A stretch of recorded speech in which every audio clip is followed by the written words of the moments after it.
Welcome to this new episode of The Disabled Life.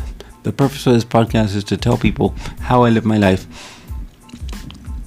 The name I'm using on the podcast now is The Disabled Guy, because I felt that you needed to hear something as opposed to just my voice there. I'm a disabled male living in Florida with cerebral palsy. I'm here to tell you how I live my life and some of the volunteer work that I do and how I managed to do it with cerebral palsy. Without further ado, let's go into the episode. Hello, I planned today to have a guest for my Saturday episode. But due to circumstances beyond my control and some stuff that I had to do Thursday, I could not get it done. So, in lieu of that, I'm going to tell you a story about something that happened to me when I had a surgery. Okay, all my surgeries were done to me when I was in elementary school. When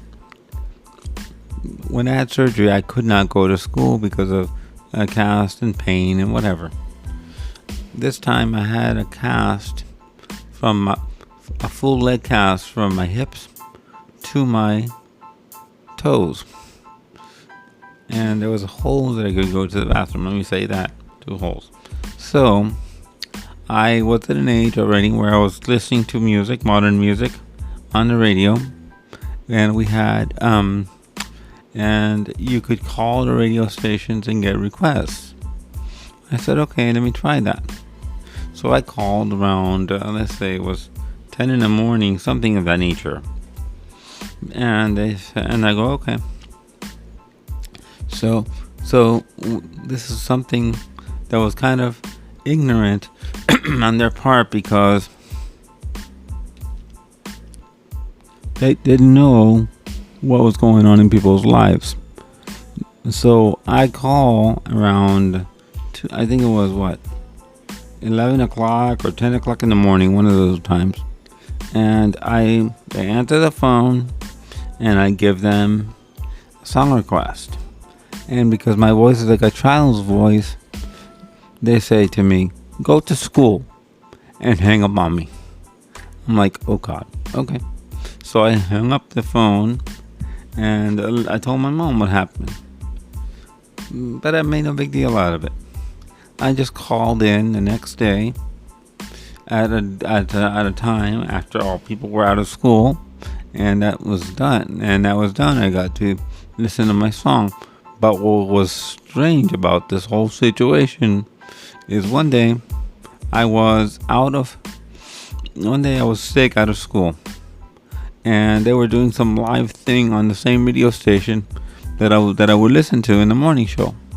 What they were doing is they were talking about football, and they asked if people wanted to hear about football and ask questions about football. So I wanted to ask about an injury that happened to someone and why they were playing with it.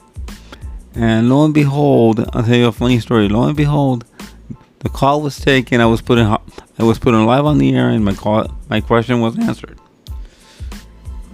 The moral to this story here today is that I am a disabled person, but but the way I act is like a normal person.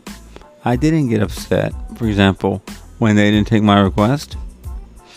I could have done this. We could have started a whole thing where we could have let the radio stations know and all these things, and I may have gotten a special tour of the radio station, met the radio personalities, or what have you. But no, we're not about that. My family and I believe this. I'm a normal person, and I'm not always going to get my way. Some disabled people believe that just because they are in this wheelchair or walk with a walker, walk with crutches, whatever mobility aids you may use, they think that they are entitled to the world, which I don't agree with. So these are things that happen.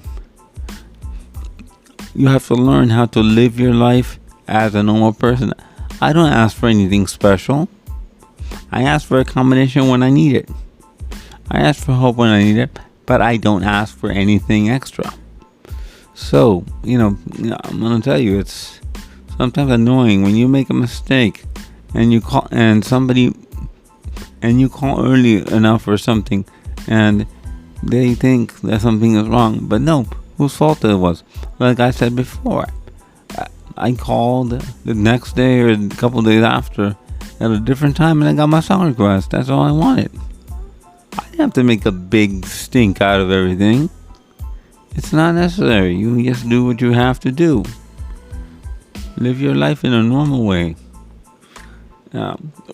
Just because we're in a wheelchair, we're not entitled to special treatment. But don't get me wrong, I don't think that accommodations are special treatment. But what I mean is things that are above that. Things that, sometimes it is frustrating and annoying because people don't understand. But I get it. Yeah, things like this happen. And it's something that we have to learn how to live with, because the world does not rotate around us as disabled people in the community. We rotate around the world. We have as much right to be where we need to be and get what we want to get. But don't go after something that you should not get. For example, with that, I could have made a big stink. I did not do this. And let me tell you another story. One thing that I found is that sometimes people want to help you more than you need to, and that also annoys me. For example, another story, quick story. Sometimes people see me Some people see me kind of struggling to get in and out of a car, maybe, but they try to help.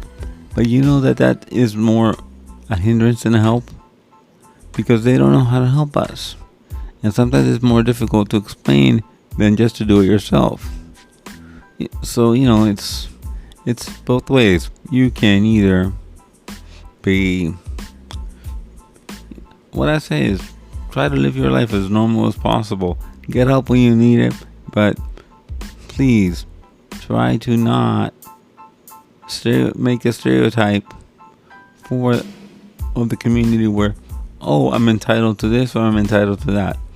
I'm not talking about ADA things, accommodations when you need them.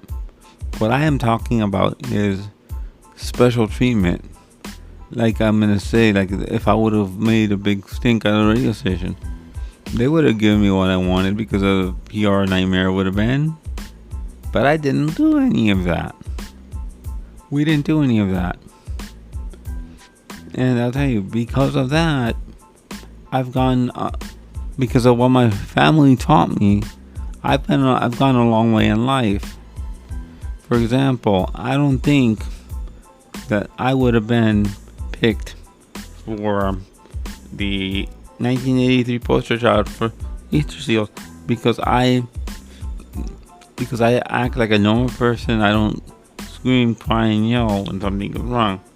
But don't get me wrong, we all get upset when something doesn't go wrong. And I don't complain. If I don't get my way, I don't complain. It just is. That's the way it is. It just is. This is the piece of advice that I'm giving to you guys in the disabled community and for caregivers.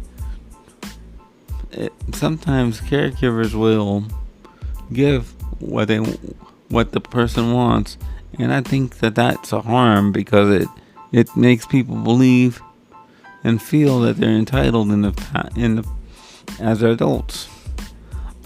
I'm not gonna say how right here, but let me say this. I'm in a position to do volunteer work sometimes for amateur radio, and that entails signing exams. Disabled people have literally asked me to do things I am not legally supposed to do. If I were to do those things, I could legally get arrested by. And this is going to sound amazing, but this is going to sound far-fetched, but it is true. A federal exam is governed by the federal government. The arresting agency for the federal government is the FBI. So in theory, I could get arrested by the FBI. I'm going to give you my email address right here so you can communicate with me. And with that, thank you for listening. My emails are followed. ke4key@gmail.com. Once again, in phonetically, Kilo Echo 4 Kilo Echo Yankee @gmail.com. Thank you for listening. And rate and subscribe wherever you listen to podcasts. I'm also on Good Pods. If you know what that is, it's an app. I'm also on Good Pods. You can also rate me there. Apple Podcast, Spotify, Google Podcast, and others. With that, thank you for listening. And I'll talk to you next week. And wait a minute, I'll talk to you Wednesday.